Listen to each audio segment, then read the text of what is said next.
থাকলে দেখা যাবে কোথায় লেখা আছে, কোন বইয়ের পাতায়? আমাকে দেখাবেন কেউ মেহেরবানি করে? চোখ থাকলে দেখা যায়, কান থাকলে শোনা যায়, জবান থাকলে বলা যায়।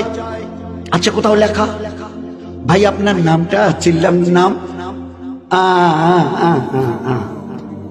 আরে আপনার চাইতে বড় সুন্দর চেহারা সুশ্রী, তো লোকটা ওরকম করছে কেন? আপনার চাইতে ভালো চেহারা, ভালো মুখ, ভালো কাপড় চোপড়, ভালো ফ্যাশন স্টাইল, তো লোকটা ওরকম করছে কেন? ভাই আপনার বাড়ি? চুপ করে আছে। আরে ভাই আপনাকে বলছে আপনার বাড়ি, পাশের লোকটা বলছে আসলে উনি কানেই শোনে না।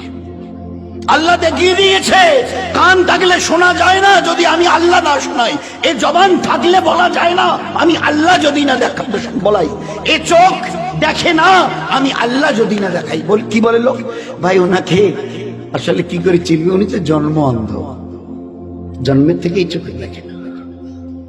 আল্লাহ দেখি এ হচ্ছে হকিকতে, হচ্ছে ঈমান, লা ইলাহা।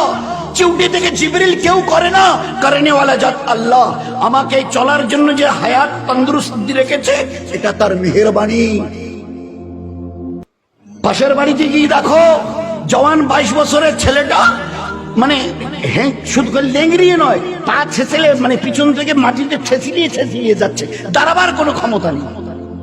আমাদের মাথাভাঙা ব্লকের পাশেই একটা বাড়ি, এক ভাইয়ের আমিনুরের, তারই একটা ভাস্তা, এখন বোধহয় 24-25 বয়স চলছে, দাঁড়াতে পারে না। 24-25 বছর বয়স চলছে ছেলেটা, ওই বসে বসে আল্লাহ তোমাকে একে দেখো আর তোমার নিজের চেহারাটাকে দেখে ভালো করে বুঝে নাও, এ আল্লাহ এ বেচারা দুটো দাঁড়াতে পারে না। 24-25 বছরের, হি ওয়াজ এ ভেরি ইয়াং। 24 বছরের বয়সের লোক তো মানে যুবক হয়, আর সে দাঁড়াতে পর্যন্ত পারে না। আরে আল্লাহ তুমি কত দয়ালু যে আমাকে শুধু দাঁড়ানো নয়, দৌড়াবার মতো আল্লাহ তুমি আমাকে ক্ষমতা দিয়েছ।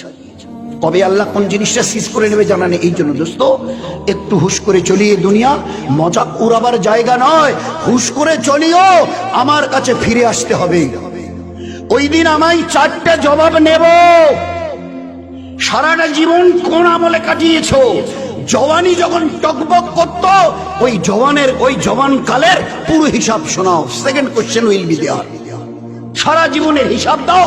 দ্বিতীয় কোশ্চেন, জওয়ানি যখন ছিল 15 থেকে 30-35, ওই সময়টা কি করে কাটিয়েছ? মাল কোথা থেকে এসেছে আর কোথায় লাগিয়েছ পুরো হিসাব দাও।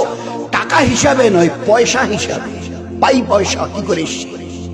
টাকার হিসাব দিলে 50 পয়সাগুলো যদি বাচ্চা উড়ে যায়, ফাঁকি দিয়েছ, মদ খেয়েছ, ও হবে না। পাই কোন রাস্তা দিয়ে মাল কামিয়েছ আর কোন রাস্তায় মাল লাগিয়েছ, আমি তো বলে দিয়েছি কিভাবে কামাবে, কিভাবে খরচ করবে।